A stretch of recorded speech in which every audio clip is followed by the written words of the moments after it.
Hello students, हम लोग last video में मेरा वो तक पढ़ चुके थे और हमने ये भी देख लिया था कि जो जनरल स्टेट थे थर्ड स्टेट के, उन्होंने अपने आप को क्या बना दिया था, नेशनल असेंबली डिक्लेयर कर दिया था। तो आज हम पढ़ेंगे कि जो वॉस्टाइल था, जो पैलेस था, उसका डिस्ट्रक्शन किस तरीके से हुआ।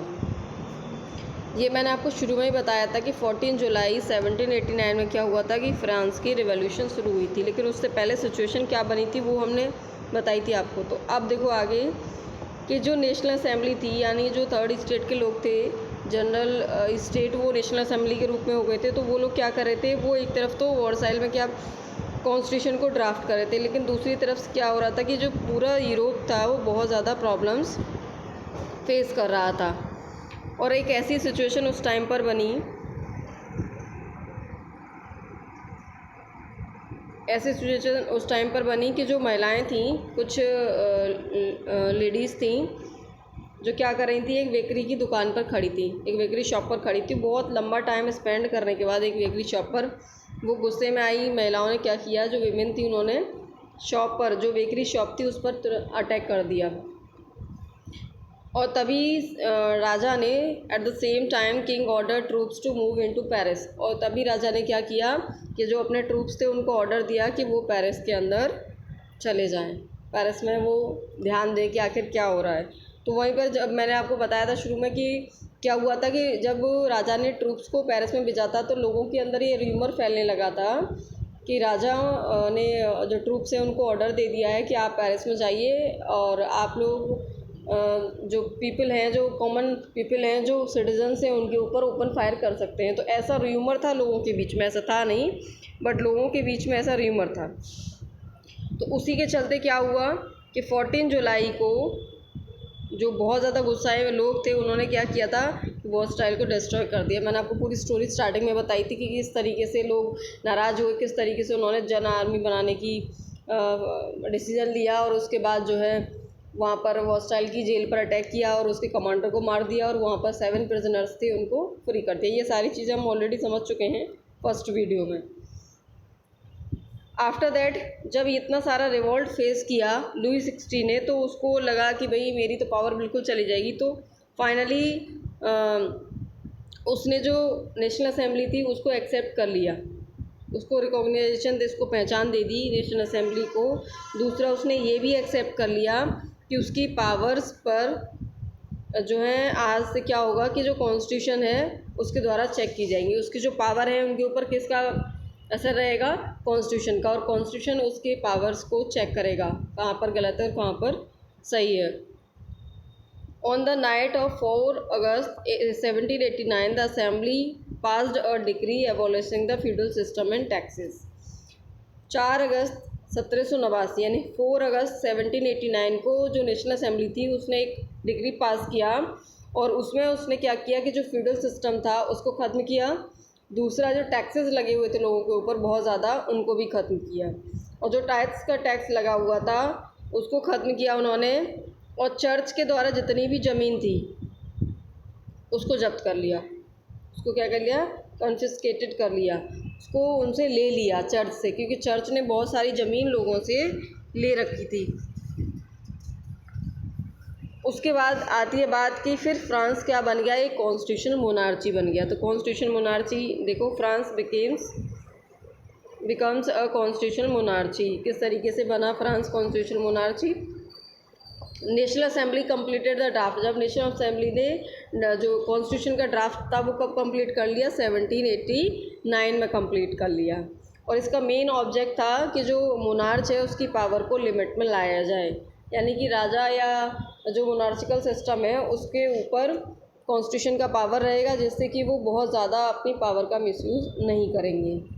इसके बाद ये जो पावर्स थी, जैसे कि पहले क्या था कि केवल राजा के हाथ में ही पावर थी, ठीक है, तो वो कॉन्सेंट्रेटेड ना करके वो क्या कर दिया, अलग अलग पर्सन्स के हैंड्स में उसको सेपरेट कर दिया, अलग अलग इंस्टीट्यूशंस बना दिए, जैसे लेजिस्लेचर हो गया, एग्जीक्यूटिव हो गया, जुडिशियरी हो गया। इस तरीके के मॉडल मैंने बताया था कि इस तरीके का मॉडल भी उन लोगों ने तैयार किया और जो पावर थी वो अलग अलग इंस्टीट्यूशन में बांट दी गई, एक सिंगल पर्सन के हाथों में रह करके अलग अलग लोगों के हाथों में आ गई। और इस तरीके से फ्रांस क्या बन गया, एक कॉन्स्टिट्यूशनल मोनार्ची बन गया। फ्रांस क्या बन गया, फ्रांस कॉन्स्टिट्यूशनल मोनार्ची। अब जो न्यू पॉलिटिकल सिस्टम था, जो लेजिस्लेचर एग्जीक्यूटिव या ये जो भी सिस्टम बना था पॉलिटिकल, वो काम कैसे करता था वो ज़रा देखो आप लोग। ये पिक्चर मैंने लगाया तो इसमें आप लोगों को समझाती हूँ।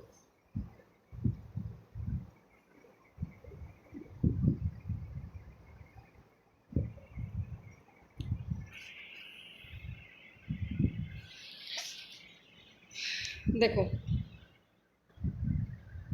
पहले ये जो एक्टिव सिटीजन्स हैं कितने थे, 4 मिलियन थे, जो पॉपुलेशन थी 28 मिलियंस की। ये हैं आपके एक्टिव सिटीजन्स। और ये हैं पैसिव सिटीजन्स जिनको वोटिंग का राइट नहीं है। इसमें कुछ विमेंस हैं, चिल्ड्रन हैं और 25 ईयर से बिलो लोग हैं। ये सारे वो लोग हैं जिनको वोट देने का अधिकार नहीं था, और ये एक्टिव सिटीजन्स हैं जिनको वोट देने का अधिकार था। अब आगे देखो कि ये लोग क्या करते हैं, वोट किसको देते हैं। ये जो एक्टिव सिटीज़न हैं वो वोट दे करके 50,000 मैन को इलेक्ट करते हैं, 50,000 लोगों को चुनते हैं। फिर ये 50,000 लोग जो हैं नेशनल असेंबली को चुनते हैं, इसको लेजिस्लेचर बोलते हैं। जब इसको जो नेशनल असेंबली है उसको चुनते हैं, जिसमें कितने मेंबर हैं, 745 मेंबर्स। ठीक है, उसको कौन चुनता है, ये 50,000 लोग जो एक्टिव सिटीजन द्वारा चुने गए थे। आफ्टर दैट जो नेशनल असेंबली है उसका कंट्रोल कहाँ रहता है, मिनिस्टर्स पर, और उसका कंट्रोल रहता है किंग पर। ठीक है, और यही एक्टिव सिटीजन क्या करते हैं, जज को, जुडिशियरी को भी चुनते हैं। जो जज है उसको भी वोट करके चुनते हैं, जुडिशियरी को भी यही लोग चुनते हैं। अच्छा, अब बात आती है कि जो वोट देने का अधिकार था वो किस तरीके के लोगों को था। वो सिटीजन्स एक्टिव थे, यानी कि जो 25 ईयर्स से एवब के लोग थे, जिनकी उम्र 25 साल से ज़्यादा थी, और वो कम से कम 3 डेज़ लेबर, यानी 3 दिन के काम का जो वेज मिलता था, 3 दिन काम का जो उनको वो मिलती थी सैलरी, उसको टैक्सेस के रूप में अगर वो पे करते थे तब उनको एक्टिव सिटीज़न का स्टेटस दिया जाता था। तब उन लोगों को ये पोजीशन दी जाती थी कि वो एक्टिव सिटीजन्स हैं, और उनको ये अधिकार दिया जाता था कि वो वोट दें।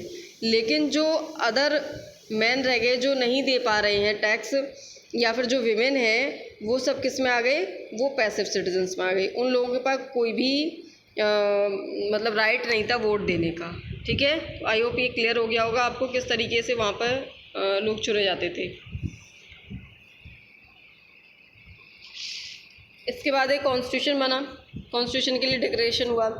Constitution begin with the declaration of the right of man and citizens. Constitution शुरू हुआ और उसमें जो ह्यूमन के राइट थे और सिटीजन्स के राइट थे उनके डिक्लेरेशन के साथ ही उसकी शुरुआत हुई।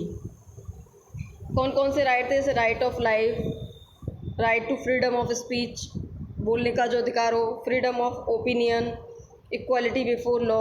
ये सारे जो राइट्स थे, इन सबको क्या कहा गया, इन राइट्स को नेचुरल राइट्स कहा गया। ठीक है, इनको कॉन्स्टिट्यूशन के साथ ही एस्टेब्लिश किया गया, और ये ड्यूटी थी स्टेट की कि वो प्रोटेक्ट करे सिटीजन्स के नेचुरल राइट को। जो सिटीजन्स हैं उनके जो प्राकृतिक अधिकार हैं, जैसे कि लाइफ का अधिकार है, बोलने का अधिकार है, या ओपिनियन का फ्रीडम है, या फिर कानून के सामने समानता है, तो इन सारे राइट्स का जो ध्यान रखना है, इन सारे राइट्स को जो प्रोटेक्ट करने का काम था वो किसका था, स्टेट का था।